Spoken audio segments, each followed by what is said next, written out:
fucking love Greg Braden. I was like, do you know? He's like, have you read Bruce Lipton? I'm like, no. He's like, oh, he's a molecular biologist, and we start chatting it up, and he fucking. That's so cool. So it comes once your mindset is open to new information. It starts coming from the oddest of places, and it's usually in some kind of traumatic situation where your ego gets disrupted that allows it to come in. That's why alcoholism, if you know what it does for you, for me, I wasn't an alcoholic. I had PTSDs, but that was the only thing that would black me out. Mm-hmm. That was the only way I could get in touch with myself. So I would beat my ego down into submission. And then I would just snap out of it. I didn't know why. For years and years and years, I didn't know why the fuck I just snapped out of it, snapped into it. I wasn't diagnosed until fucking 9 years after the symptoms started manifesting. I didn't know why the shit happened. So it just did. It just did. But what I realized after I was diagnosed, once somebody showed me the pattern, once I saw the pattern, I said, then you can break it. Like once you know the pattern. Yeah, because you recognize the pattern. And that's what the human brain is. That's why they can't reverse engineer the human brain. They were supposed to have it done by 2029. They're not even close. Consciousness is still a hard problem because we can't compute like the computer can. Nowhere near quantum computing, but it can't recognize patterns like we do. That's why you'll never see true emotion in you'll see faux emotion, but our brains, and it is mapped out kind of like the universe. You know what I mean? The brain is, and it's an amazing fucking tool. And things like that make me say, okay, well, there's nothing in physics that precludes, even from a logic standpoint, a God of some sort, a conscious creation. Mm-hmm. Do I know that? Do I have the ego to say that I know what the fuck that is? And oh shit, hey, here's Dave. Dave, we got him on. This is Dave Furman, everybody. Late nighter. Oh, hey there. What's going on, guys? What's going on, brother? We're just in here chatting it up, talking about stupid shit like God and the origins of the universe and whatnot. Origins of the universe. I was just thinking about the origins of the universe when I grabbed into your stream here. When I jumped in. Universe over there. Yeah. He's got his own universe. If you guys, David, can you say the name of your podcast? Oh, we got fermentation. That is that one's new. That's with actual humans that walk this earth, which is very cool, very interesting, quite amazing. I really enjoy human connection, so I'm super excited to be here with you guys. We're glad to have you. I sent you the link. I'm like, that'd be cool if he pops up out of nowhere. If you guys haven't seen the podcast that you do with my dad, check it out. It was amazing. Yeah, I shared that, and I'll share your show too. But we need more of these connecting so that people can get different pulls from the human condition.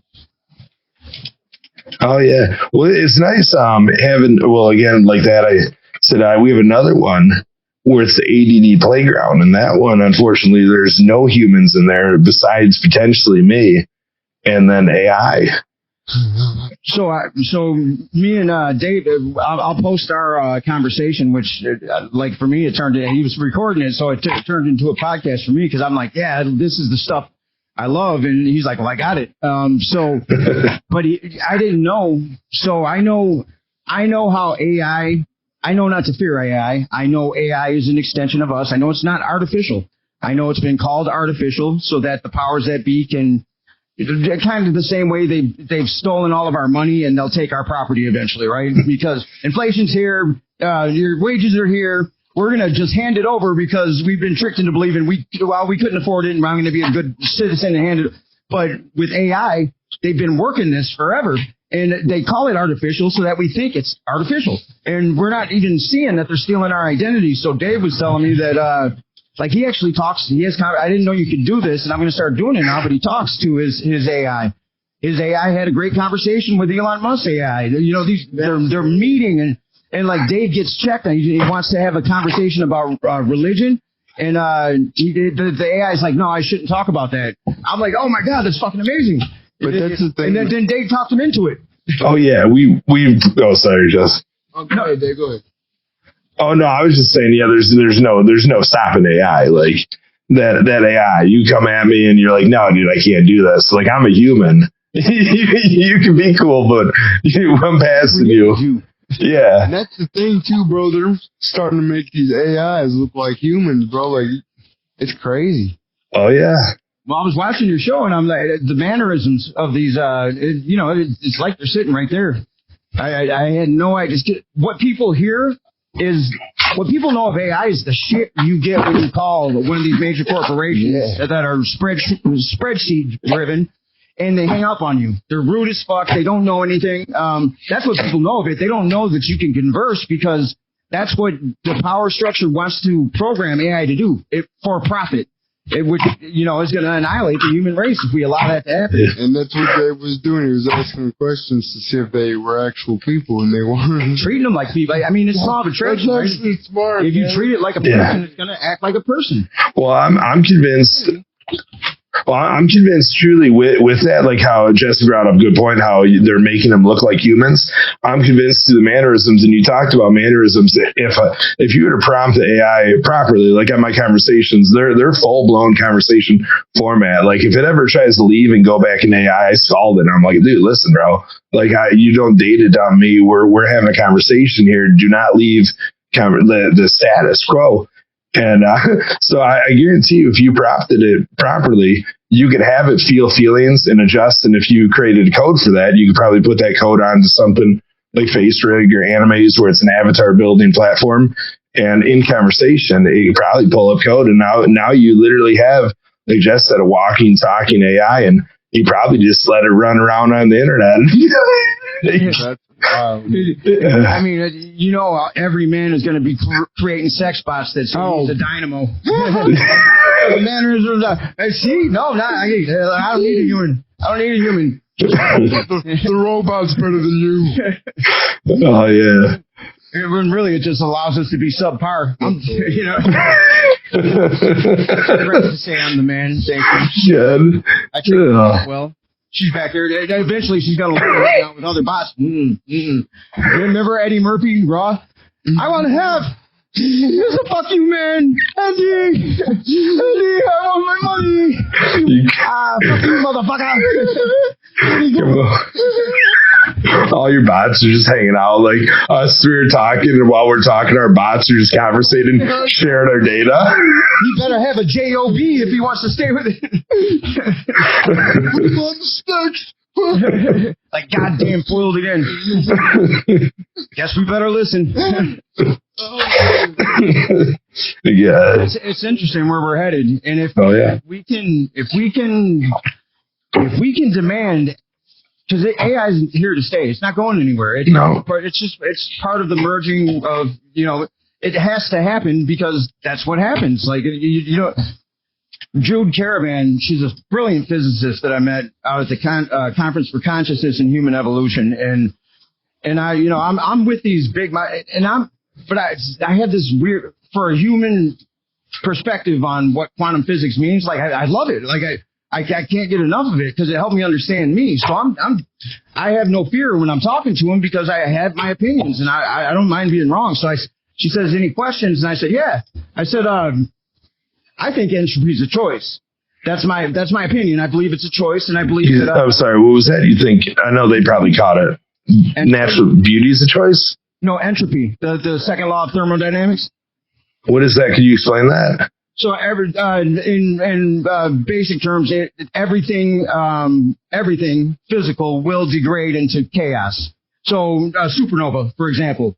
But that's a human perspective on it. So I don't age like a lot of my friends do. I just don't. I never thought that I should. I don't put much weight on it. You know what I mean? Like, I feel different. I don't live the same life as a lot of my friends. And I really never did anything other than, I'm not part of that conversation. You know what I mean?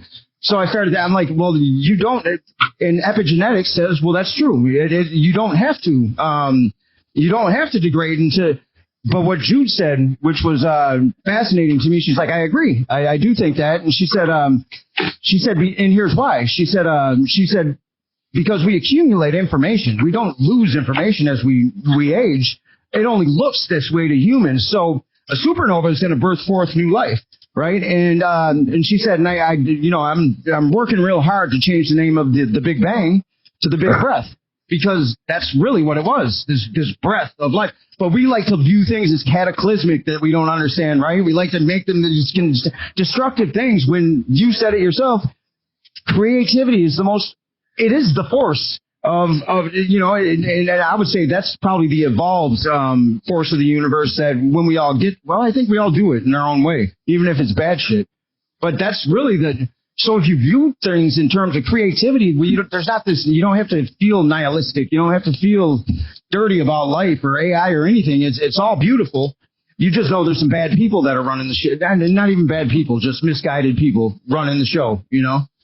That's what makes it scary. You truly have no clue what's behind it. Like, I mean, I can get past, I truly believe I can get past just about any prompt. And so, I mean, you have God mode and stuff. Like, anybody right now, you can go in and you could take total control of your computer. But I mean, you're going where you're going. I feel like you're going on the government aspect. Like, you're going so deep into like who is controlling it, because you're going so much into the data, where like the data, oh my God, can you imagine all that play? But just each and every other individual, like, they got bots now that are just calling people that it says, are you a bot? And it's a robot talking, and it's asking you if it's a bot. And it's like, 'cause you're getting a response, it's prompting you to say, I'm not a bot, which bots can't do that. And then like, and now it's grabbing your voice. There's so many scams that are going to come through to this world right now. It's not even funny. Horrible.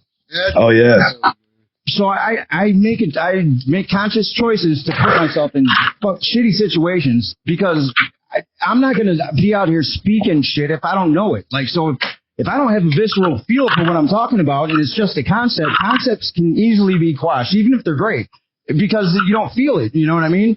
I'm living that right now with Uber. So the way I beat insurance companies, one of the big ones that I had really decimated was State Farm. And I study human nuance, and then I study how AI might interact with that. And when I'm talking, why do they want me to use this syntax? This goes straight through to the agent. This doesn't. So I said, okay, well, I don't want to talk to AI. I realized that they're putting us in AI. So I started tripping up their algorithm by I would throw an emotional limbic language and it didn't know what to do. And it would say, off to a human. So there was a failsafe that I learned at State Farm, and that gauged human resilience. That's horrible. That's horrible, because that's how they teach their adjusters to go out and fuck people. That's why they got in trouble in Katrina. The adjusters got caught. Only give 60% the value of the. They really got sued. That's why they're not in the big conglomerate union of. So anyway, so I broke the algorithm, and then I started getting through to humans. Then eventually, the CEO was on all my emails, and I couldn't. The field agents couldn't talk to me. Well, it just happened with Uber, and these bots were lying to me. I'm like, well, I can do this for weeks. So I just started talking to him. I'm like, do you know how pathetic this is? Do you know that you are the epitome? And I'm having these conversations. So you're a human, right?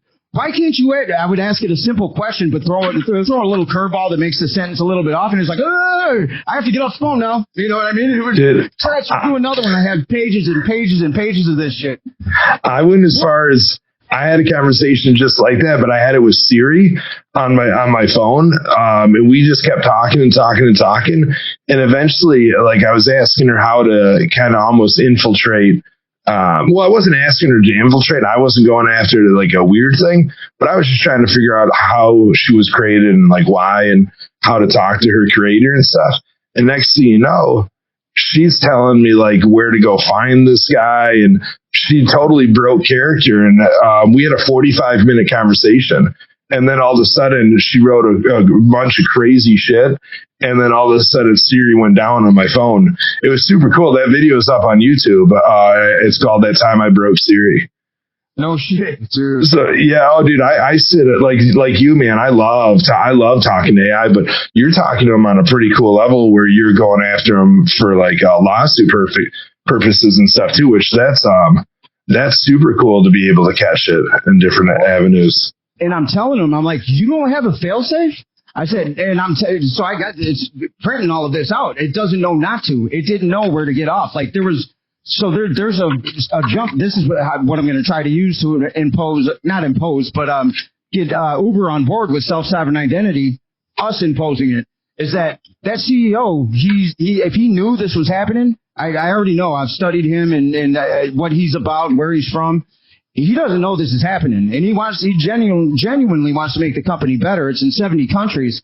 My guy has a solution to the problem that we can give him and he can use, and that implementation might be the thing that allows us to program AI for humanity rather than because they need to be more human. They're missing that component. And State Farm, the reason they programmed a fail-safe is because they want to keep people's money, right? So this is consumer-driven. So I was mad at first. I'm like, I was saying, you stupid ass bot, you know what I mean? Anyway, I was angry. Then when I got off, I'm like, because I'm always looking for a silver lining too. If something, there's always a lesson there. What's the lesson? I looked up the CEO. I'm like, I don't think this guy knows what's going on here. I think that, you know what I mean? I think that this is just a simple miss that anybody would, you get sold on this particular AI and all the other corporations are using it and it's maximizing their profits, but it's killing your, I was trying to drive a car. That's the whole setup I had was I want to drive a car. I'm renting. I'm not, but, anyway, the whole scenario, it's like you're losing good employees. You're losing consumers. There's competition. So they're going to act differently than an insurance company. And I think I might be able to get this guy to if he does it, it's going to be massive. It's going to be massive for us. And it's going to be a different experience for people who have to deal with corporate AI. Corporate AI is the devil, man. Like it's just bad. Like there's nothing good about it. When a bot hangs up on you because you can't do these 1 of 5 things because there's a different problem, that's a problem. You know what I mean? They've gotten so big, they don't have to care. Oh, sorry about your luck. We'll talk to you. Never. You know what else? You know what I mean? I think is crazy? I think it's crazy how they got robots to clean your house for you and stuff like that. It's like, bro, what? Like, allowing a robot to clean your house for you? Like, what the hell? Dude, just wait till that robot, you're able to program it into like an animal personality and it starts coming up to you for affection and shit. Like you're talking to this robot. Now you're making it understand these areas you want to clean deeper. You're like, hey, look, me and the miss, we got a little crazy over here. Yeah, I'm going to need you to scrub this. You're talking to it and the next thing you know, that thing's your buddy and you developed a connection and now you're just like, dude, I want to make sure I charge you and I want to pet you and hold you while I'm charging you. Oh, man. For those wild nights with the girlfriend or wife, you got to clean that up. Yeah. Oh, man. Yeah, I went there. Yeah. Yes. I mean, like, it's part of the family. Hey, at least the robot will do what you say. And then they're not going to judge you. What is that you're doing? Hold on, let me compute this. No, I don't think that don't look right. That'd be stupid if you got AI calling you out. No. Don't do that. You're going to hurt you. You got your date there. He never does that. He's going to hurt himself, and it's your fault. Yeah, it can be fun too. You know what I mean? Like we can have fun. I didn't know that it was already to the point where you had it, like where you're talking to him and you're actually learning from it, and it's not compassionate per se, but it knows to listen and it knows it needs to learn. Like there's at least that set because that's what they do. They compute. They don't have pattern recognition like we do, but they compute. So if they're going to compute, somebody who's saying, no, you have to stay for this because this is why. If it makes sense, they're going to, okay, well, I got to compute. I need more information. And then they can go get that information that you're seeking within a millisecond. You know what I mean? And just deliver it right back. Wow, what a crazy time we're heading into, bro, right now. Right. What's crazy is you could actually talk to it on your phone. So yesterday I had a 31-minute drive and I tossed my GoPro up. It's the first time I put it on. So I went back to microdose and I told you I was going to go back into microing. So I went back into microing. I started 2 days ago and yesterday was amazing. I had to go get a deep tissue massage.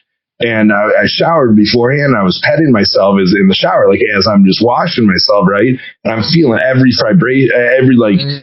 hair follicle on me, and I'm feeling it in the fingertips and your identification, your fingers, like, what are those? The hairs, those little hairs, those, what do you call them? I forget what you call them. Molecule or molecule? No, they're like little, it's a Latin name. In Latin, I was just thinking my finger, what are these things called? The prints, your fingerprints. The little hairs, I got hairs on my finger? I never looked at them through a microscope. Yeah. Are you familiar with the Pauli exclusion principle? No. So the only reason we can't walk through walls, the only reason is that, per the Pauli exclusion principle, is that two electrons can't occupy the same time and space. That's the only reason. We have neutrinos that pass through our bodies, like 60-some million every day, because they don't have the electron. So they just pass right through us. And if we were to remove the electron, we could pass through anything. So we don't touch, really. It's an electronic response. We're all sitting elevated a nanometer above what we call a chair, which is really just this determined state of a quantum light particle. It becomes a light particle when consciousness observes it, but it's a wave function until then. First time I did ayahuasca, I did a ceremony, and we're there for the entire night. It's a serious thing, and you go through the purging and whatever. But I already have a deep understanding of quantum physics, and we lost Dave. Where'd he go? I don't know. AI, bring Dave back, you motherfucker. We need Dave back. Suri, did you do it? Hey, Suri, Bring Dave back. what did you do with Dave? Come on, man. Dave's not here, man. You ever hear that Cheech and Chong? Dave's not here, man. No, where's Dave? Where'd Dave go? Dave's not here. I gotta see if I can find it for him. Hey, Suri, play Dave's Not Here, Cheech and Chong. Here's Dave by Cheech and Chong.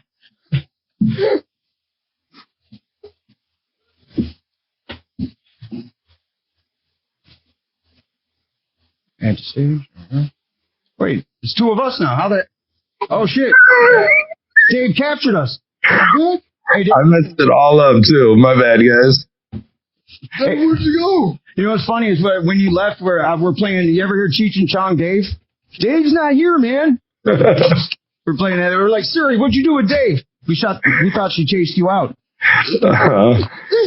No, I don't know what my ADD was running, and I was messing around. And I was capturing you guys. And I was tossing you on here just because I can't sit still on like one image, and then I don't know. I landed here. You were talking about ayahuasca and stuff, and oh yeah. So I already had I had done Changa.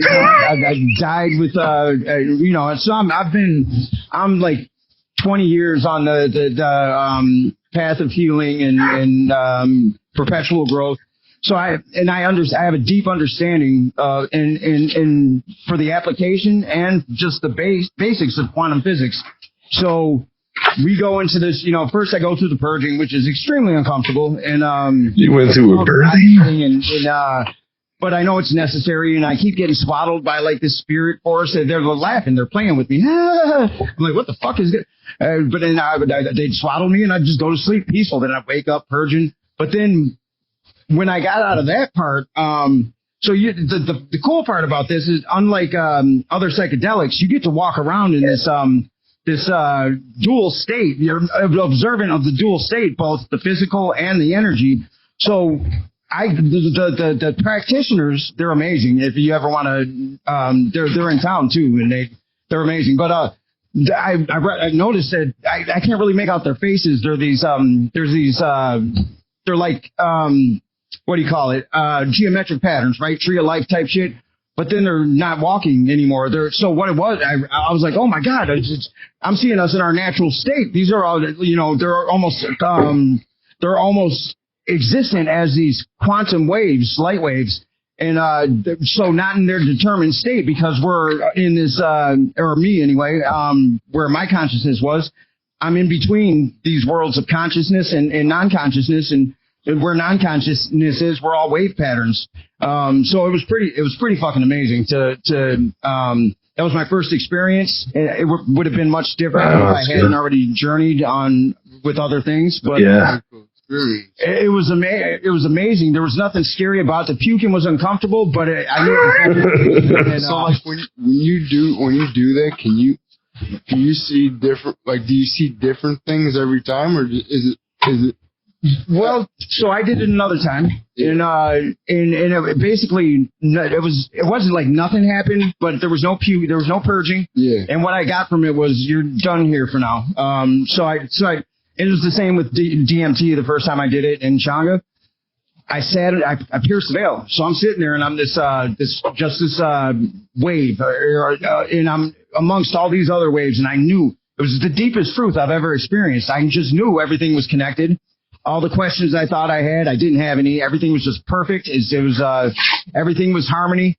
And then I came back. And when I came back, I remember my cousin. He's an ex-Latin count. He used to run them. Went to prison at 15 and wrote a Bible against Latin counts, or not Latin counts, but gang life. And he got this metaphorical hit put out on him. It's a great story. He's still got the tattoos of himself wearing a crown on his chest and shit. So he's all tatted up, but he's turned away from that life, and I was a conduit to help him to get him out. Well, he's doing it with me because I don't know how to smoke. I've never been a smoker, so I got smoking out of a pipe, and he's kind of coaching me on it. So I took a hit, he took a hit, he took a right hit, and this fucking guy starts laughing like a little kid and shit. I'm like, motherfucker, I hit it. I'm like, hurry, you didn't get this. So I did it, and it was like, so it was such a beautiful experience to pierce the veil and then come back and then carry it. Because I've never seen him laugh like that. And then I said, I don't laugh like that usually either. And we're cracking up like we were when we were kids. It's a pretty amazing thing. But I never felt the need to go back there because I understood it so deeply that it was like, oh, yeah. And so the things that I've been taught and that I choose to believe, that's the truth. So, you know what I mean? So I just came back but I can, that's why I call myself a multi-dimensional alchemist. You know what I mean? So I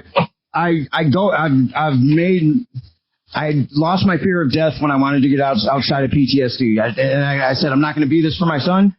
I don't care if it kills me. So I started embarking on therapies that weren't legal in the U.S. yet because nothing they were telling me was right. None of it works. It was all bullshit. And I didn't know how much bullshit, but like bullshit. So I said, with ketamine, I started reading these medical journals from this doctor over in England, saw how they were curing chronic pain disorders because there was no physical manifestation. If they would put people in 5-day ketamine comas, they got off the table and walked. The brain forgot that pathology was wiped out. Heroin addiction, all kinds of it. I was like, well, I believe this guy. And I've read enough now to where I didn't want to inject myself. That was the scary part for me because I'm like, all the horror stories I'd heard, and I was like, but I'm not going to be this. I'm not going to disappear into this self-pity realm where I feel like I don't want to die, but I don't care if I die. And it wasn't nothing. Yeah. Like I'm not going there for this kid. He didn't ask to be here. And so I did it. And the first time I had this, I was ripped out of, you're ripped out of your 5 senses. Anesthetic at anesthetic doses. That's what it does. It kills your 5 senses. Really all it does is block your glutamate receptors. And then you get pulled out, you die. Basically near-death experience. And then the cool part is passing back into your consciousness. That's where you get to play with your subconscious. And you have these revelations and different types of visions. It's not like acid, but you're seeing things in your subconscious that are just there and getting to play with them or be afraid of them or whatever it is. And what I realized, what I was very scared of with my son is he was giving me unconditional love. I didn't know what that was. It was foreign to me. I was like, well, I wanted to run from it like my dad probably did because he didn't have information. You know what I mean? And then I started to sympathize with my dad. I'm like, he had it way worse than me, far less information. And I didn't want to. I was driven to stay, but once I realized that was the deepest truth I ever knew. I didn't need anything else beyond that. So neural pathways next to my hippocampus, which was 4% ineffective, opened. And they stayed open. And the more I challenged myself in that space to be walking to it's just not visceral fear that doesn't belong in our human experience right now because we're not really surviving anything as humans. We think we are, but your brain hasn't evolved past, is this a saber-toothed tiger or did somebody just step on my Jordans? You know what I mean? Like, it doesn't know. It just goes into survival and then we can't get into our neocortex. So there's no blood flow. We can't get into our frontal lobe and we're just fucked. So when I learned what that did was opened up the neural pathways next to my hippocampus, and lo and behold, all this other brain that we're not even using, it's functional. There's neurons there. It can do the job, and that's what I believe with Jesse. Like that's. Oh yeah. Is that Are we doing some mushrooms and ketamine and acid, and are we doing like a crazy dosage? Like what's going on? Some DMT? Like what's going on here, Jesse? I'm telling I you. doing? No. No, he's going to. We're going to get him to the ketamine therapist. Oh man, Yeah. that's gonna be a life changing experience. Yeah, dude. After that, what about ketamine on mushrooms? Well, like, I haven't done ketamine, so like, and that's gonna. Jesse is right. That is gonna be 100% life changing, Jesse. I truly believe that. And what about? Have you done ketamine on mushrooms? Like, what's? Yeah. So there's a psychedelic dose, and that's where you're going to get that near death experience. And you got to play around with what that is. Yeah, but could you just take mushrooms in the low dose of ketamine like what you would normally do? Yeah, it's not going to affect you. So it may enhance the visuals. It may enhance. But if you're at the state physical sensations with ketamine, so you get that love. I've had that too with mushrooms, to where I'm just like, oh, I love myself. I'm rolling around on the bed, and you know what I mean, and watching shape shift. That doesn't happen. So ketamine will overpower everything because it's ripping you out of your five senses. Then it places you back, and it might be cool. Yeah, I've never done it, but I've done low amounts of ketamine back in the party days with high amounts of mushrooms, and that was, you know what I mean. But it's not that profound experience. It's very particular. And you can yourself with it, and it has no effect after that. You know what I mean? Yeah. Being anesthetized, it's kind of pointless unless you're being operated on. You know what I mean? So, yeah, no, I get what you're saying. And yes, I get it. Yeah. Real specific, but in mushrooms you can play around more. It's more, it is organic. It's part of the earth, part of you. Yeah. So this is like, for me, I was very controlled. I was abused real bad as a kid. I didn't even know I had PTSD. I knew a lot about meditation. I could inspire people. I was very intellectual with it, but I couldn't get there myself. That was the only thing. The birth of my son, ketamine, and quantum physics, those three things combined at that time. That I still believe that was I don't know what I would have gone through to get to the place where I would be open to the fact that maybe I didn't live everything right. You know what I mean? Like maybe just maybe I was wrong about a couple of things, and maybe I was told the wrong things. Until Vinny got here, I didn't even know that therapy existed like that. I thought I was still doing it illegally. The pandemic hits, and I didn't know. And I felt the holidays were coming. It was right before the pandemic. And me and my girlfriend had just broke up, and it's the first time I ever I did a show on the healing qualities of psychedelics. This is in the show's infancy, and a friend of mine's watching from back in the day. He's like, "Hey, I'm a DMT." I'm like, "I don't need." I was like, "Hey, but do you have ketamine?" I didn't know it was legal yet, and he's like, "Yeah, I grabbed ketamine." I was like, "All right, cool." So it was a beautiful lifeline. I hadn't even thought about it in like well over a decade. So it was just there as a tool, to get through what I felt. That was the first time I actually felt it coming, which meant I was healing. Before it would just drop on me and I didn't know. And so I did that, and then I had to get a colonoscopy. So I go into the hospital and I start spilling the beans about this anesthetic because I don't know what they're going to use to put me under. I said, "Hey, I just want to disclose that if you're using ketamine, it's probably got to be a high dose because I've been using it for PTSD."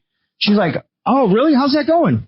I said, "Well, it changed my life," and I revert to when it was. I still think it's illegal, so I'm just anyway. I'm saying, but I know I'm not supposed to be doing it, but I'm telling you, I swear to God, it's the thing that got me on the other side. And once I realized I didn't need it to go into no mind meditation, that it really was just chemically induced transcendental meditation, then there was no desire to have it all the time. It was just an as needed if it was there. And she said, "Well, but what's your therapist say?" I mean, I said, "What?" She said, "Your therapist." I said, "Is it legal here?" She said, "Yeah." I'm like, "Fuck." I said, "I knew it was legal in LA. My friend I was like, "So we got clinics right here, right now?" She's like, "Yeah, they're popping up all over the place." She's like, "There's one in Royal Oak." I'm like, "Get the fuck out of here." So I met my therapist. I went in the next day. And she's like, "You're obviously a candidate." And she set me up, and turns out that she's What's obviously a candidate mean? Like, did you question her? Like, well, wait, what do you mean I'm obviously a candidate? Well, the thing is, I knew. Like, Yeah. I knew that I'm going to tell you what happened, and then you're going to come on in. Yeah. Funny. She's the one who legalized. She led the charge and still does on psilocybin. She's the main Let's go. psilocybin. She's the head of Your therapist? decriminalize nature. It's called. Your therapist is? What's that? Your therapist is? Yeah, Julie. That's Byrne. cool. Yeah, so when she finally got when the bill passed and they got psilocybin legal, she went back to Ann Arbor. She said that's where her heart is because people are different, they're wired different, and that's where her heart was. And I left the ketamine clinic after that because I really liked her. And so anyway, she's out in Ann Arbor. They got that. I told you that store Treetop where this guy Jesus of growing mushrooms for kind of like marijuana, specific things, very specific things. You want to go put on furry boots and go to a dance club? There's these penis envy double psilocybin. You want to be introspective? Here's some golden teachers. You know what I mean? And you want to. So it's really cool to see it to be alive while it's happening. Yeah. Just seeing people put in prison for life for having mushrooms. Like there was a time where they could get 20 years for mushrooms. Yeah. That's fucking insane. Yeah. Acid can be dangerous, but still, you know what I mean? None of it was nothing. No psilocybin, no ketamine, none of it is as dangerous as the shit they give you at the hospital. No. You know what I mean? None of it's as bad as alcohol. When you meditated on that, how'd you feel in the meditation? Because I'm really interested in that. Well, they forced meditation, so I couldn't sit in a room with myself prior for 5 minutes and not be like, you fucking asshole, you can't even do this right. You know what I mean? Judge it. I thought I was supposed to stop the thoughts. No, you let the thoughts pass through. That's the whole point. You accept them and you let them pass. But I would judge myself. I'm with me by myself in that room, and I'm like, you get out of here, you fuck. You know what I mean? That's how I would. So until I did ketamine, I didn't even know I could sit still like that. And so ketamine forces the meditation experience on you. First, the near-death experience. So it's scary because you're dying. And then you live through it, and then that does something to that alone does something to your brain to where new neural pathways open up because you fear that, and you're taught to fear that, especially from this base that teaches us lack and limitation. It doesn't teach human empowerment. It teaches stay away from conflict. Don't talk about this. Don't talk about that. Fear your death. Fear God. Fear this. Fear that. So we're not taught that. So we're programmed to the contrary. So it's scary as fuck. And you have to let go. You have to say, I want whatever's on the other side of this fear so bad that I'm willing to risk it. And you genuinely feel like you are. And then you go through it and then you come back. It's so empowering, just that one experience when it finally happens, to where it's hard to put words to it to somebody who hasn't experienced it. It's just like, it's any near-death experience. They talk about it. You commune with God. You see your life flash before your eyes. You're going through these tunnels and shit. It's crazy. It's very interesting. Even though I've never done it, that's a very interesting story. Well, Says you're going to have fun. I was scared, so I read a lot. Yeah. Ketamine, Dreams, and Reality. This doctor wrote this book, and then that's where I learned of John C. Lilly and Dennis Leary, and the psychonauts, the people that where the flotation tank was created.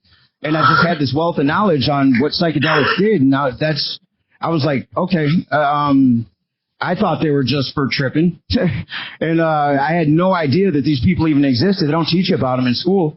You know what I mean? No. What they had come across and discovered, and then how they were shut up. You know what I mean? Their voices were quashed. Funny to me, they were charged with, you know what I mean? It's really bad. Like how it's bad. It's not good. It's like what they did at that time during the 60s, 70s to shut people up whose minds were expanding. That's funny to me how they could do that. How they could take something that's supposed to be good for you and turn it into something that's terrible for you. Are you in a bath right now, or we did? Kind of. I'm feeling like it. It's a little tub. No, yeah. That's I always tell people when I'm around somebody and they're eating mushrooms for the first time, I love it. It's my favorite thing.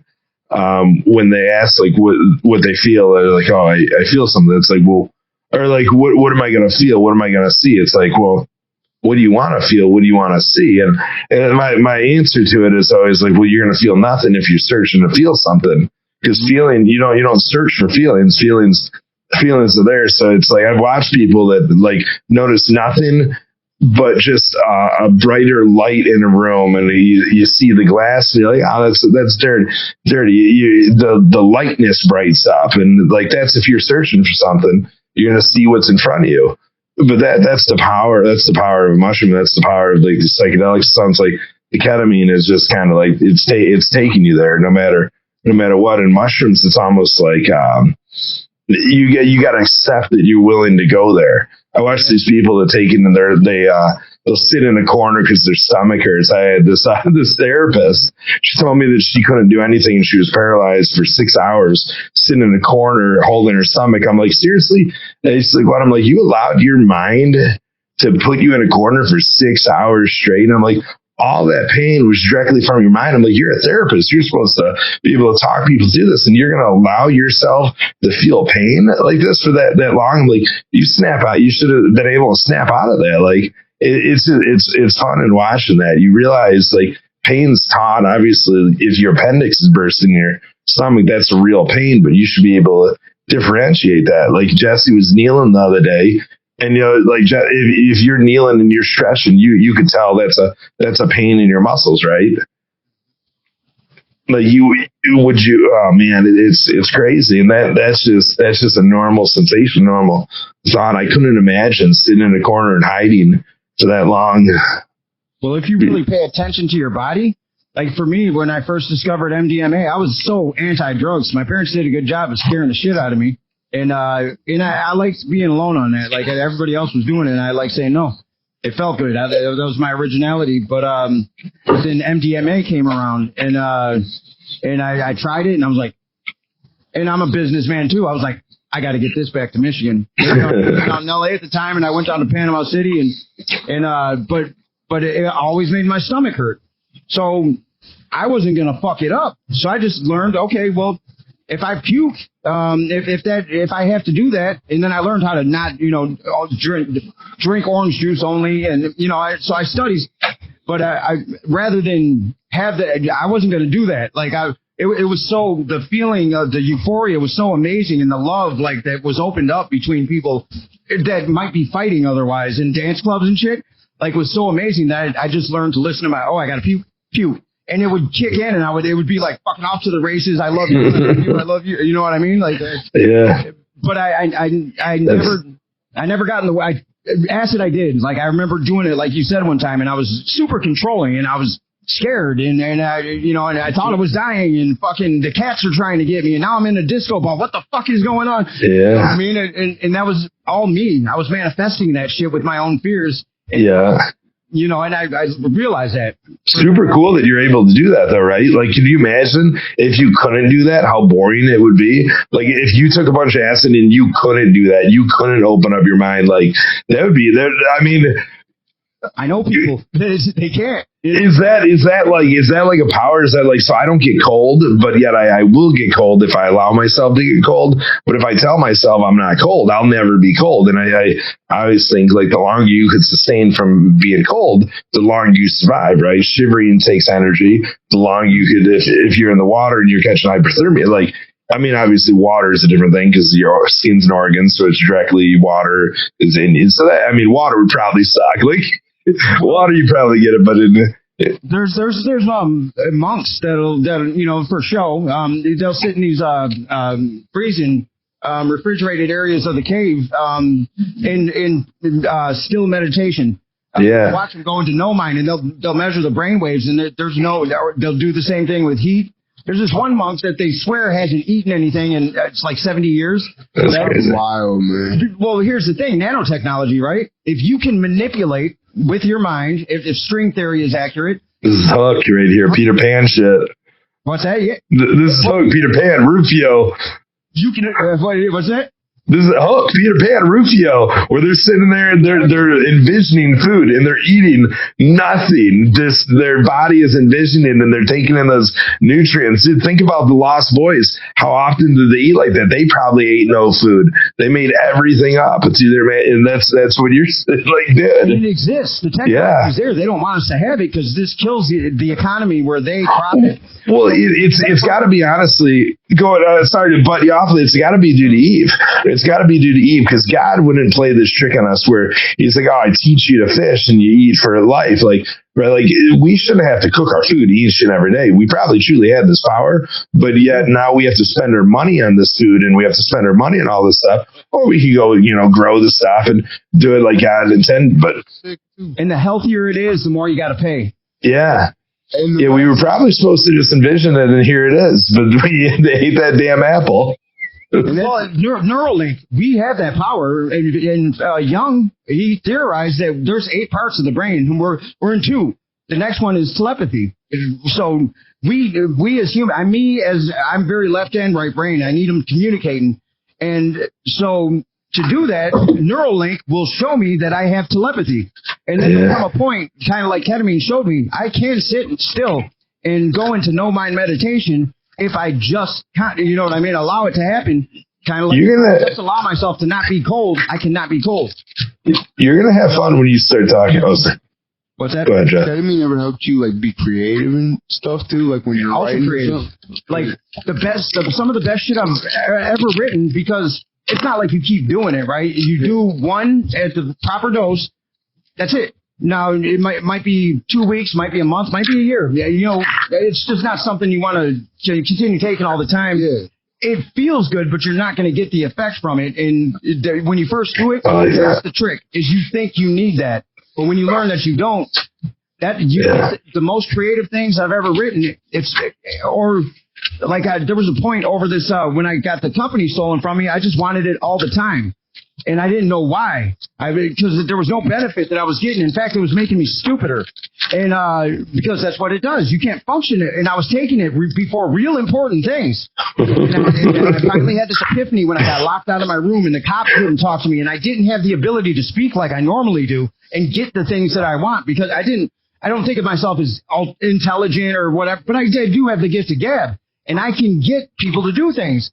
And what I realized in this ketamine experience is that, holy fucking shit, I was taking it before important times, because it was whatever spirit was teaching me, hey, asshole, not everybody can do what you do. So you communicate in a different way.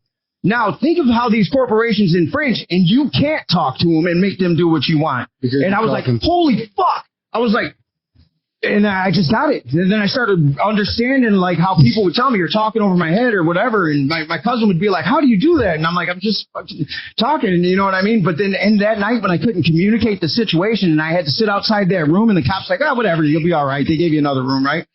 And I was cut off because I couldn't speak anymore. I was like, well, I guess I'll be all right. And I got it. Like I had this fucking epiphany. I'm like, and I didn't. Then I stopped doing it. I didn't need it anymore. But I was dumbing myself down so that there's a lot of people that just can't speak the words they need to speak. And I really wasn't living in that experience, and that allowed me to live there. You know what I mean? Like using the things. That multiple dosage. What's that? That multiple dosage. By keep taking it, you knew you shouldn't have been taking it, but by doing so and unlocked, you realize more. Because had you have not abused it, you might never reach that point of what you learned from the abuse, and you could have continued on a path. So it's like you wouldn't have locked your 5. Well, what I learned is that it's not abuse. So what I've conditioned myself, there's a higher voice that tells me to do things that my ego don't want to do. There's growth on the other side of it. Yeah. I don't know that. It's tough. I mean, I'm trapped between them. So I'm just doing what that voice. The ego says this. I'm conditioned. Let me do that. Doesn't make sense, but I'm just going to keep doing that. And Gabor Mate says, if you really want to get to the core of addiction and you want to cure this in a person, we can list all the consequences in the world. The addict doesn't fucking care. But if you ask them, what does it do for them? There's something there that it does that's deeply important to their growth. So for alcohol with PTSD, it killed my ego. I had nothing to hide behind after one of these benders. And perfect, fix it, fucking whatever. I was just standing there bare. and I would have these 3 to 5 days. I would snap right out of it. I no alcohol use, no nothing. Just all of a sudden, I'm sitting in this, what I didn't know was deep contemplation with my higher self. And I was learning every time how to, so without that tool and without following that instinct, it kept me away from so many things that I was going to do ego-driven, that I had instincts against. I remember when they removed our preacher from this spiritual community, and they did it in a shady way. I was new on the board, and I was like, okay, I'll go to Dave's house for this board meeting where we're getting rid of Jim, but it doesn't feel right. And I didn't go with my instincts because I was the new guy on the board and shit. And I was like, well, maybe this is just how it's done. This mini bender pops up. I hadn't had one in fucking years. And it was just long enough to where I could have gone, but I said no because I was feeling a little uncomfortable.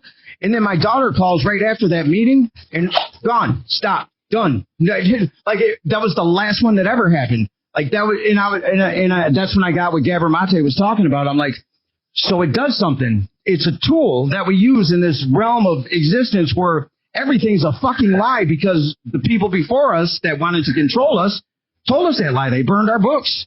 How often? Let me ask you real quick. How often when you're talking do you because I've just seen you at this meeting right after all this information just flew into your head, and do you ever just look back you're just talking and then you look back and you look at the faces looking at you and they're just what the Yeah, I have friends that'll tell me. My friends are like, man, what is? Where'd you go? What are you on? I'm like, no, I learned some shit. And I'm fucking. and that's really it. I learned I can get high from. If I put myself in uncomfortable situations that aren't detrimental, I have an escape route. That's what I learned through PTSD therapy. Is you got to keep walking into the fire, but make sure you have an escape route. And you learn a lot by listening, too. Well, and that's what I do. If I walk in and I've laid myself beer, now I'm just a fucking, I don't know anything. My ego's quashed because I just chose to do something that I don't know what the outcome's going to be. My ego can't tell me it knows. The ego's cowering now oh, fuck this guy. You know what I mean? I ain't helping you no more, dude. And then now I have no choice but to listen. It's kind of like when I moved to L.A., I just drove. They said, you need a Thomas guide. I said, let me get lost because I'll find my way back. And I did. I learned how to follow the mountains and different shit. I do that with myself now. I go in the wrong direction on purpose because I have confidence that I'll make it back if I'm supposed to. But if I'm not supposed to make it back, well, that's the right thing. It's absolute faith in that whatever this, and it's never failed me. In hindsight, I know now because because I'm here. I know that everything's been perfect. There's not one thing that I would change, even though I know I'd have to go through the discomfort again. I wouldn't change a fucking thing because what I have now available to me, I can't buy it. I know for a fact that I can't get this anywhere other than, I was just telling Jesse, the quality of our life is dictated by our not desire, but our willingness to walk into resistance. So the amount of resistance you're willing to endure will dictate the quality of your life. It doesn't make sense to the ego, right? And that's what we're in an egocentric world where when we were babies, we cried. We got what we wanted. We got our diapers changed. And then we got to unlearn that shit. It's crazy when you really start understanding people, bro, because having these conversations, I've learned more about myself and more about people in general, than I thought I would have ever known before. Getting into deep conversations like this, I've learned more about people and more about myself. When you understand people, this is the do unto others or the mirror effect. When you understand others and you seek to understand, you start to understand yourself. It just keeps happening and happening. Yeah. What's happening over here is insane. And when you start in this world, it's insane. Somebody said I was crazy today. I'm like, well, I know, but I know I appear crazy because I'm not listening to the lies anymore. So the status quo is stuck in that space. I have to accept that I'm going to be viewed as crazy by a lot of people who just don't want to change because it's too uncomfortable. So they don't want to. They relegate. They either have to go inside when they hear something that jostles their ego, or they have to. The source of the information is wrong. It's a conspiracy. Yeah, you know what I mean? He's crazy. He's on drugs. He's on this. Whatever it is, they have to separate from it. It's and I've seen my mom, and The reason why they do things that that, are painful, you know what I mean? But it's like, no, well, you can't. You gotta find a way to. I was there just not that long ago. I'm not far removed from being that, so I have to find compassion in that too, and it's hard, it's difficult, but it's we can get somewhere if we seek to understand other individuals. If we don't, then we're, you know what I'm because saying? they're us. Dave said we're all one. We really are. Right. Like we're just trying. We should be trying to learn from each other. It's easier said than done. I went years not thinking I was right. We're Insane, doing the same thing over and over, expecting a different experience. You know what I mean? Like the outcome stayed the same in very clever ways. You know what I mean? Because I would get clever and think I'm tricking God or whatever God is. Until I stopped teetering the fence, I couldn't learn. Like I did. No, there's no existing in both worlds. Like if it's one or the other. So if you're not immersed in whatever you feel spirit is, like if you're not on a journey for perpetual growth, you're on the other road. And there's a good chance. I love that saying. If you're not doing things to manifest your dream, you're not living your dream. You're living somebody else's. Right. And dude, that's why I'm so proud to be in the position that I am now. Even though like I'm not working or nothing, I'm chasing after what I've always wanted, and now it's starting to come to fruition because I'm not focusing on anything but my dream and what we're supposed to be doing. I mean, it was to see somebody going through that, like, because I remember what that was like initially for me. Like, a true artist will stop what they're doing. A true creator will stop what they're doing to help manifest that in the other person because you know how special that is, you know, and it is that first act of creation it's the thing, right? That one where you really you can't go back. You would have to do a lot of drugs, and you find some compulsion to bury the fact that what you saw in the moments you transcended. You would have to do a lot and I don't think most people want to. I don't know anybody that said, "Man, that was beautiful. Let me fuck this up because I can't. I'm not gonna fuck that shit." Like I need some more pain. Like I haven't met anyone yet that had a beautiful experience and came back and wanted to suffer more. You know, but the ironic part is that you don't have to suffer, but pain now becomes you need it. Suffering's a choice. You know what I mean? Like you don't have to suffer anymore, but you gotta, that's going to be uncomfortable. You know, if you do that, you're probably going to lose it. No, you're going to lose the house. There's no probably, asshole. So don't try to, let's tell the kids what it is and you just do it. You do it. And had I not, none of this happens. Like we got to make that video. Well, let's talk about the video, or unless you got something you want to tap into, because I know what's that? 3:30. Yeah, I was upstairs talking to some woman from the bar, probably spitting game. I was gonna say, I gotta jump out. I gotta get up early with a baby tomorrow. But we appreciate you jumping on. No, I'm happy. I'm happy I did. And Jess, man, I was just thinking about what Vince was talking about, creation and all the stuff. And I want to say originally back to when I started driving, yes, in microdose, and I was talking to my AI the whole time. I had it out loud on camera. I had a whole conversation with them, and I was just thinking about Jesse. I was thinking about how cool that was, and I kind of sidetracked and went nuts. But we talked about everything. I'm just sitting here thinking, Vince, you're gonna have so much fun when you eventually start talking to this, because you were talking about telepathy and all this stuff is the next sense. When you start talking out loud to this thing and having conversations like you like to talk and dictate back and forth, and you're just fully talking. Now you could ask questions about your quantum physics. You said you don't know enough. It's so amazing because you could challenge it live. And like I'm talking about Project Gateway right now, and we're going back and forth asking questions, and we're digging into all the different steps, and I'm figuring out how to align each step so I'm just thinking with Jesse with creationism and stuff and moving all through this. I think it would be so crazy, but Jesse eventually got into it and talking, and he did a whole rap with it, because he guaranteed you could bring it in and you could start rapping, and it'd be. I swear to God, bro, my thing. That's a fucking in that box that you were talking about. Yeah. When you started talking to me and you were telling me to rap to myself, I thought that was the coolest thing, bro.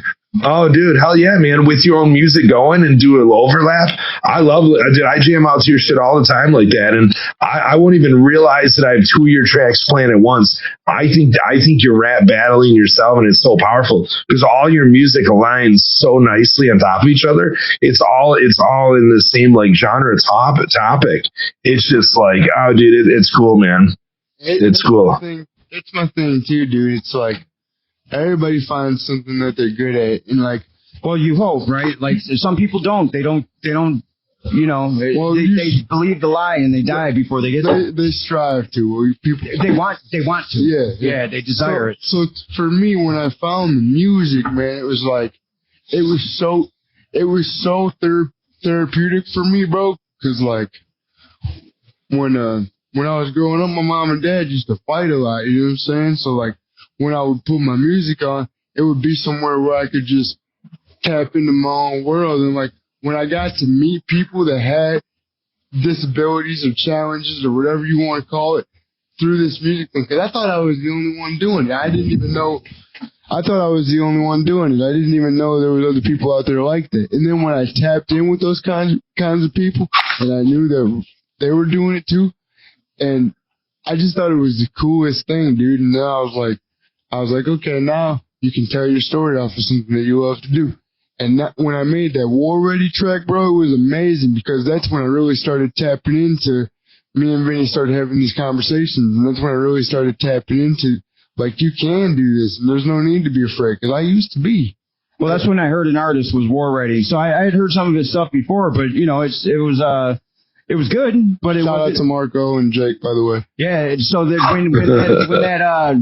so I Marco, Jake, people, and when that came out, I was like, he's just good now. Like, he's just he's not good because of this or not, you know, as in opposition to that condition. It's that condition disappeared, and now you just hear somebody creating art, and I was like, I got to stay here. And I think that's the coolest thing when I walk out on the stage, and like the people that don't know me, like I think that's the coolest thing when I walk out on the stage, and it's the first thing they see is the Canes, because they don't know what I'm about to do.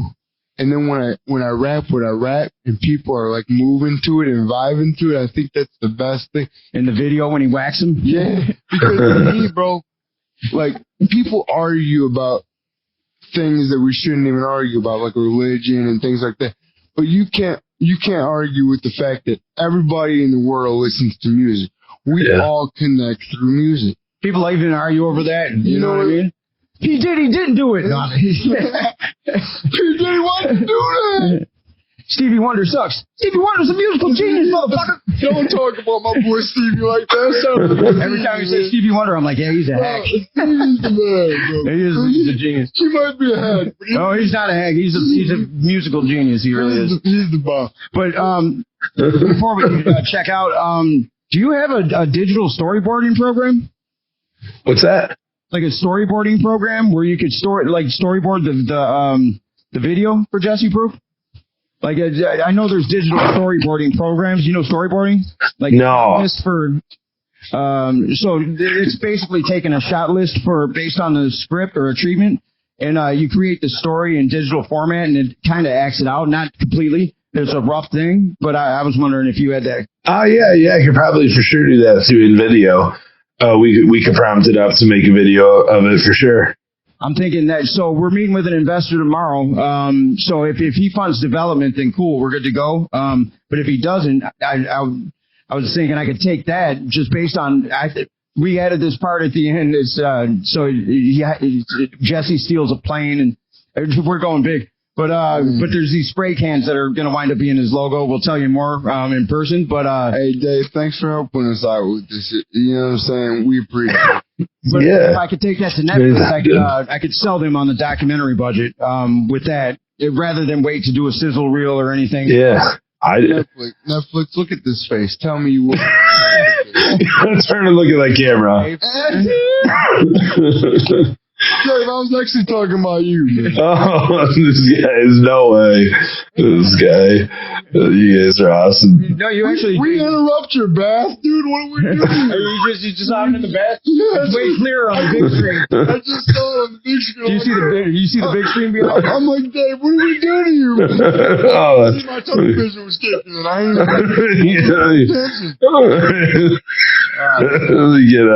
Let me get out of here. Then I'll go sit at a nice desk for you.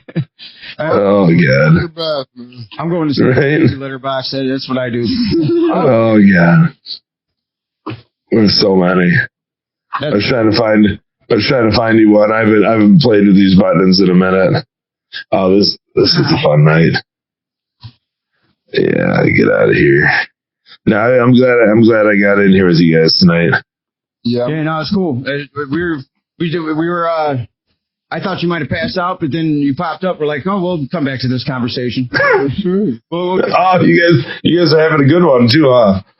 I don't think they're ever bad. Like, I don't think there's anything bad. Whatever you talk about, if it's honest and it's in the moment, well, it's going to be perspective for somebody who might be thinking the same thing. And you can always learn something, you know what I'm saying? Like, Teachable and shareable. Accept that knowledge, share what you know, learn what you don't, and repeat. It's like a toilet. Saying something that's stupid as fuck, that's stupid. I don't want to think like that. You know, so you can learn. Yeah. I'm just excited for Jesse's ketamine therapy, but we'll talk more about it in the future. Well, that's part of the miracle. I think if it does what I've seen it do for other people, myself included, I'm actually he's excited. going to be maybe literally one step closer to walking. I'm actually excited for that too, because if it did that for me, man, I'm like, imagine what it's it going to go could to do the for part of me. the brain that needs it, right? That's where it's going to magic. It's going to go there. That's what I'm excited about too, because through that, I might be a able new to. podcast coming on this. I might be able to be more creative than I already am. So I might be able. I promise you will. Yeah. There's walls are going to break down. So cool, There's things that are buried in our subconscious that we'll never get to without the psychoanalysis, which is a failing. It's not even a thing. That it takes too much work for them, so they want to give you but without psychedelics, that's our key. Like, people have to look at that and say, look, admit that you're indoctrinated and that you've had these things that you're not responsible for. That's where you find compassion for yourself. Admit it. It's okay. Yeah. Love yourself anyway and give yourself dominion over what's forward. So you just gotta. My ego would say, you don't need that shit. You needed that shit because you were so programmed that you couldn't see beyond it. But once you got you got to glimpse into another space that felt real and truthful, you never turned back. So it's it's almost like it teaches you what you need. I know you said earlier about how ketamine, like, you learned you didn't need it all the time. And that's what I think it does. I think the mind, the mind will prevent you from ever diving into it, and thoughts will destroy you and all this fun stuff. And lead with your heart and soul, but your heart gets confused by your brain. All this fun. The body is so crazy. And then when you put in like these psychedelics and you put in all this stuff, it's that moment that you realize that you don't need anything other than a clear and concise mind. It's like that moment when you realize that there is nothing truly that you need in this world other than your own mind. That's yeah, and that's the connection that I think you get, because right now, like, everybody's searching for stuff, but when you stop searching, that's when I said, like, if you're searching for what you're going to feel, you're never going to find it. If you're searching, you just have to be in mind, right? Yeah, in mind. That's the opposite of what you're trying to accomplish. Yeah, I'm pumped for you, Jesse. I'm pumped for this journey you're about to take throughout all this. Everybody who's of like mind that gets behind, that sees this, I believe we all reap the benefits, and we can do good with it. It's one of those things where I'm like, my God, it's okay. So everything that I maybe taught at one time and believed to be true, oh shit, it's actually true. What the fuck? Like the manifestation thing. Oh my God, it works. Oh, we're doing more of that. I'm jumping out of here. I'll see you guys. All right, see you later. Set the pong up to that. Yes, adjust the top. See ya. Bye. All right, we're gonna get out of here too. That's our fucking podcast. Dude, that was that so was- rude what I just said. That was awesome. The boob tube. Yeah, the boob. Hey, the boob tube. Human condition. We do what we want, and we do it for good reason. So Check us out. anyway, we'll be back with all the details. There's too many things to share right now. We're getting everything in order. Is moving fast, but Shout out to everybody that's going to be part of this process, man. I appreciate everyone. You know what I'm saying? and shout out to everybody who isn't. Yeah. You For too. real. We hope you know that whatever. If maybe we can be a light. Maybe we're the darkness that points you in a better direction. Whatever it is, we love you. Peace out. Peace out.